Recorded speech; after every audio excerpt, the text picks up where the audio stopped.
banyak pihak yang memberikan kritikan bahwa survei yang dirilis saat ini tidak lagi mencerminkan keadaan yang sebenarnya, tapi itu lebih kepada memanipulasi persepsi publik.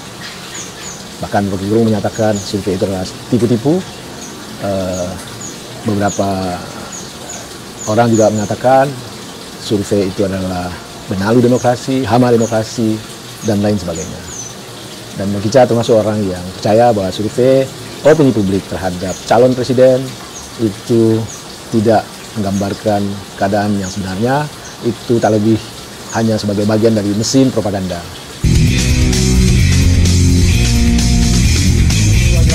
Ketemu lagi kita di channel yang perlu imajinasi gratis tidak bayar. Assalamualaikum warahmatullahi wabarakatuh. Apa kabar teman-teman sobat Kicca Jelata? Mudah-mudahan Anda semua selalu berada dalam lindungan Allah SWT.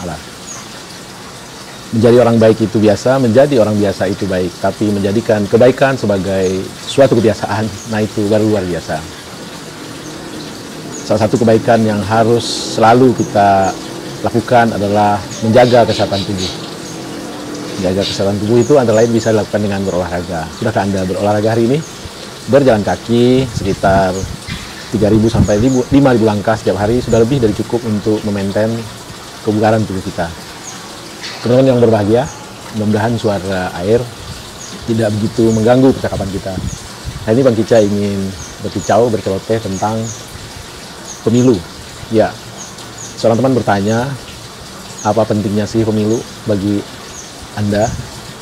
Dia bertanya pada Bang Kicca, sehingga sedemikian besarnya effort Anda untuk mencari siapa yang akan Anda pilih, baik itu presiden maupun calon legislatif di pemilu serentak yang bakal diadakan tanggal 14 Februari tahun 2024. Jadi beberapa bulan ke depan. Bang Kicca menjawab bahwa sangat penting arti pemilu bagi kita, meski dilaksanakan dalam kondisi yang tidak ideal. Kenapa? Kita memilih orang-orang yang telah dipilihkan. Pertama adalah mereka-mereka yang maju di legislatif, itu hasil ayak pilah dan pilih dari partai politik. Dan kita tahu para penguasa partai politik itu adalah oligark yang bisa menghitam putihkan nasib seorang paslon atau nasib seorang calon. Lalu terkait dengan pilpres ada yang namanya presidential threshold 20%, sehingga tidak semua partai politik bisa mengajukan calon presiden. Dan yang lebih aneh lagi adalah angka presiden threshold 20% yang dipakai itu adalah angka yang sudah kadaluarsa. Kenapa? Karena angka itu berbasis pada hasil pemilu tahun 2019. Yang kita tahu di 2024 ini 5 tahun kadaluarsa sudah. Idealnya sejatinya kita bisa menerima presidensial threshold jika pilihan legislatif didahulukan daripada eksekutif. Tapi apa boleh buat, itu keputusan mereka yang buat, itu keputusan mereka yang atur. Sebagai rakyat tentu kita ya harus mengikutinya, karena konsekuensi logis dari wakil rakyat apapun yang mereka putuskan kita harus terima. Tapi teman-teman yang berbahagia, kita tidak boleh kehilangan siasat. Menurut Bang Kicca, kenapa para katakanlah pengambil kebijakan, penentu peraturan atau ketentuan itu menyamakan pileg dengan pilpres? Karena mereka berharap dari tokoh yang mereka ajukan, mereka mendapatkan apa yang disebut dengan efek ekor jas. Artinya apa? Kalau mereka mengajukan tokoh yang banyak didukung, sehingga mereka berharap partai mereka atau calon legislatif yang diajukan oleh partai mereka juga akan bisa menangguk suara. Bang Kicca punya satu siasat yang bisa menjungkir balikkan apa yang mereka rencanakan. Artinya begini, silakan saja mereka mengajukan calon presiden sesuai dengan kehendak mereka, sesuai dengan rencana mereka. Silakan saja mereka berharap dengan mencalonkan sosok tokoh tersebut akan ada efek ekor jas yang mereka dapatkan, yang mereka raup. Karena mereka berharap di samping memilih presiden yang mereka ajukan, kita semua atau para pemilih ini juga akan memilih calon legislatif yang mereka ajukan. Bagaimana kalau kita bersiasat melihat fenomena yang ada saat ini, betapa sebenarnya bangun trias politika yang ada di negeri kita ini pincang. Setidaknya antara rumpun eksekutif dan rumpun legislatif. Kita tahu hampir sebagian besar partai itu merapat ke kekuasaan, 75% lebih, sehingga apapun yang disuarakan oleh katakanlah para legislator kita di 25 atau 20% itu tidak akan berarti sama sekali. Sehingga apapun yang dilakukan oleh pemerintah tidak ada bull in control atas kebijakan. Jadi mari kita luluh lantakkan rencana mereka ini. Dengan cara apa? Dengan cara siasah kita sebagai masyarakat yang tidak boleh berhenti sekedar mengeluh. Kita punya proposal, bagaimana kalau kita adakan memilih silang. Ya, ini silang artinya begini teman-teman.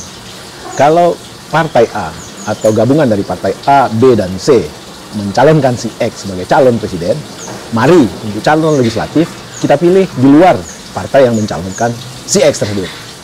Lalu kalau partai E, F, dan G mencalonkan si I sebagai calon presiden mereka, mari kita pilih calon legislatif di luar partai yang mencalonkan si I tersebut. Sehingga yang terjadi adalah presidennya tidak lagi menjadi presiden yang di parlemen juga mempunyai mayoritas suara. Nah, jika itu yang terjadi, tentu harapan kita karena legislator atau para legislator yang terpilih bukan dari partai yang mencalonkan presiden yang terpilih, maka kita berharap terjadi bull in control, terjadi pengawasan yang memadai di parlemen sana.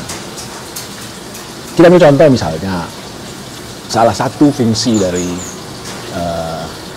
katakanlah eksekutif dan legislatif adalah menentukan budget, menentukan anggaran, kemana uang pajak yang dikumpulkan dari para taxpayer termasuk kita, lalu katakanlah sumber keuangan lainnya dari PNBP, atau bahkan untuk menutup defisit anggaran ada pinjaman dari pihak eksternal, baik itu dalam negeri maupun luar negeri, itu dialokasikan.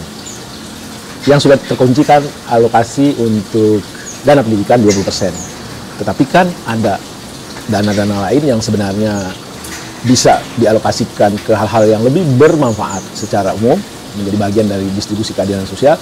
Karena lemahnya negosiasi atau karena telah menyatunya antara eksekutif dengan legislatif, maka mereka bisa alokasikan kemana yang mereka mau. Bagi ambil contoh ya, bahwa kita tahu bahan bakar minyak itu adalah sesuatu yang sangat penting bagi masyarakat, baik itu untuk aktivitas keseharian mereka maupun untuk memutar mesin perekonomian. Dan amat sangat layak terhadap energi ini diberikan subsidi. Tapi yang kita lihat tempo hari subsidi dicabut dan para buzzer mendengung-dengungkan. Tak hanya buzzer, beberapa kelompok media partisan termasuk juga para pengamat menyatakan bahwa subsidi tidak sehat, itu hanya membakar uang, pemborosan yang luar biasa. Menurut kita ini adalah satu pendapat yang kurang pas, tidak tepat. Kenapa? Bisa kita baca subsidi itu bagian dari distribusi keadilan sosial. Kalau misalnya sebuah keluarga tadinya mengeluarkan biaya untuk kepentingan bahan bakar, mereka beraktivitas katakanlah 200.000 sebulan pada saat subsidi belum dicabut. Nah, setelah subsidi dicabut, mereka harus mengeluarkan 300.000 misalnya. Jadi ada 100.000 tambahan alokasi dari kemampuan finansial mereka yang diarahkan ke energi. Boleh jadi yang 100.000 itu adalah uang sekolah anak mereka. Boleh jadi yang 100.000 itu adalah tambahan gizi untuk balita. Jadi tidak ada urusan dengan membakar uang. Itu jelas bagian dari distribusi keadilan sosial. Begitu kita harus memandang subsidi. Soal bahwa itu ada penyimpangan di sana, bukan subsidinya yang dicabut, tetapi mari buat satu pengawasan, suatu kontrol yang memadai. Bukankah sekarang ini masyarakat digital? Bukankah kita juga punya IKTP? Banyak hal yang bisa dilakukan secara digital untuk mengendalikan kalau subsidi itu tidak tepat sasaran. Teman-teman yang berbahagia, jadi sekali lagi Bang Kicca akan menyatakan pemilu itu sangat amat penting artinya bagi kita.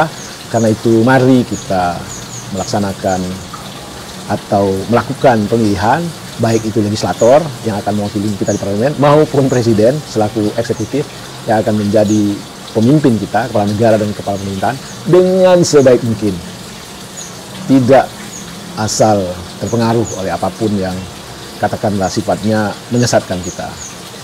Dan kita ingin kita juga bahas mengenai sesuatu yang sangat banyak dipercakapkan, yaitu soal survei katakanlah presiden yang utamanya. Banyak pihak yang memberikan kritikan bahwa survei yang dirilis saat ini tidak lagi mencerminkan keadaan yang sebenarnya, tapi itu lebih kepada memanipulasi persepsi publik. Bahkan Rocky Gerung menyatakan survei itu adalah tipu-tipu. Beberapa orang juga mengatakan survei itu adalah benalu demokrasi, hama demokrasi, dan lain sebagainya. Dan kita termasuk orang yang percaya bahwa survei opini publik terhadap calon presiden itu tidak menggambarkan keadaan yang sebenarnya, itu tak lebih hanya sebagai bagian dari mesin propaganda. Alasan bagi kita adalah, pertama, tidak jelasnya dari mana sumber pembiayaan survei tersebut. Kita tahu survei dilakukan untuk merepresentasikan opini masyarakat, persepsi masyarakat serepublik ini. Tentu biaya sangat besar sekali, teknik atau metodologisnya juga harus jelas, clear, bahwa mereka mengambil sampel, benar-benar merepresentasikan populasi atau katakanlah seluruh orang yang punya hak untuk memilih. Dengan biaya yang besar tersebut, tanpa mereka menyebutkan dari mana sumber pembiayaannya, tentu amat sangat sulit bagi kita untuk percaya. Belum lagi kalau dikaji metodologi seperti apa yang mereka lakukan, kuesionernya seperti apa, sehingga mereka bisa berkesimpulan bahwa elektabilitas dari calon presiden itu susunannya sebagai berikut. Sebagai berikut itu yang kita lihat selalu Ganjar yang di atas, Prabowo di tengah, dan Anies di nomor 3. Satu dari sisi biaya, dua dari sisi metodologi, dan yang ketiga dari sisi waktu. Agak lucu memang, mensurvei persepsi publik itu seperti orang makan obat, seminggu 2 kali. Dan yang lebih lucu lagi, setahu Bang Gica, bahwa survei tentang persepsi itu dibutuhkan oleh orang untuk mengetahui, orang itu maksudnya siapapun lah, kelompok yang menyewa mereka, untuk mengetahui posisi dari calon yang mereka usung di tengah-tengah persepsi publik. Jadi itu lebih ke kepentingan internal. Tetapi yang terjadi adalah merilisnya demikian kolosal di media sosial, diikuti oleh media mainstream, diekokan, diglorifikasi oleh para buzzer. Jadi agak aneh memang. Tujuannya bukan lagi ke internal, kelompok orang yang ingin tahu bagaimana posisi calonnya di tengah-tengah persepsi masyarakat dalam tempos atau kurun waktu tertentu. Tapi yang kita lihat ini lebih kepada expose besar-besaran. Lalu yang anehnya lagi, bagian dari surveyor ini, katakanlah mungkin foundernya, secara personal melakukan agitasi-agitasi menyudutkan calon atau kandidat tertentu, yang intinya memberikan gambaran bahwa orang tersebut tidak layak dipilih, bla bla bla, dan segala macam. Jadi teman-teman, sekali lagi, sebagai masyarakat kita berhak menuntut agar lembaga-lembaga survei ini benar-benar ditertibkan secara profesi. Mereka harus buka dari mana sumber pembiayaannya, karena influen dari opini mereka ini bagi sebagian masyarakat kita itu bisa menyesatkan. Ada karakter orang itu nggak mau menjadi bagian dari yang kalah. Jika setiap hari, setiap minggu mereka dijejali oleh survei-survei sesat tersebut, maka tentu itu akan sangat berpengaruh kepada mereka yang bermental tidak mau kalah ini, atau tidak mau menjadi bagian dari yang kalah ini, akan melarikan pilihannya kepada orang yang dalam survei-survei karbitan ini selalu dimenangkan. Terakhir teman-teman, statistik di tangan si jujur hasilnya akan terukur, tapi statistik di tangan si curang maka hasilnya akan sumbang. Mudah-mudahan para surveyor ini menyadari begitu pentingnya katakanlah hasil survei mereka itu bagi sehatnya demokrasi kita, sehingga yang mereka keluarkan benar-benar hasil survei yang merepresentasikan keadaan yang sebenarnya, bukan propaganda jahat, busuk untuk memenangkan atau melidingkan seseorang yang membayar mereka. Wabillahi taufiq wal hidayah. Wassalamualaikum warahmatullahi wabarakatuh. Mari salam sehat berdemokrasi.